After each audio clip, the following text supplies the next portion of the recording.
এইটো আমি আজিৰ মিছনত কৰি আমি ক'বলৈ যোৱাটো উচিত নহ'ব বুলি আমি ভাবা আৰু নহ'ব বুলি আমি ভাবিছোঁ।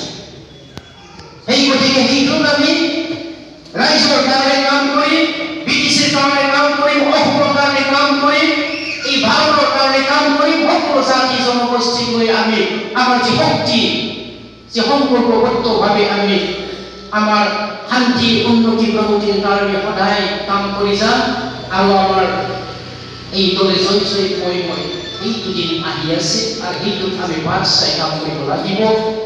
দিনেই নিশাই আমি হয়তো লাগিব লাগিব। এটা শ্ৰদ্ধা ৰাইজ, মই সৰু শেষত আপোনালোক সকলোলৈ এতিয়া আহ্বান জনাই শেষ কৰিব বিচাৰিছোঁ। অহা 10 মাৰ্চত যাতে সকলোৱে খবৰ পালেও নাপালেও মই আজি আপোনালোকক আহ্বান জনাইছোঁ যাতে সকলোৱে চাইকেলেদি হওক বা গাড়ী মটৰ ট্ৰেক্টৰেদি হওক বা আলহী ঘৰত গৈ থাকি যাতে অংশগ্ৰহণ কৰাৰ ব্যৱস্থাটো নিজে নিজে বনাই লয় আৰু ইয়াৰ বাহিৰেও আমাৰ ডিষ্ট্ৰিক্টলৈকে যাতে ব্যৱস্থা কৰাৰ মাজেৰে যাওয়াৰ যে ব্যবস্থা এইটো কৰি দিয়ে, এইটো মই কৰি দিম বুলি আশা ৰাখিছোঁ আৰু এইটো আশা ৰাখি সকলো শেষত ইউপিপিএলৰ দিন আহি আছে। ইউপিপিএলে শাসন কৰিবলৈ গৈ আছে।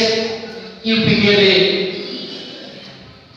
এই চাহ আৰু নিজৰ শক্তিটো দেখাবলৈ আমি গৈ আছোঁ। ইউপিপিএল জিন্দাবাদ। নমস্কাৰ।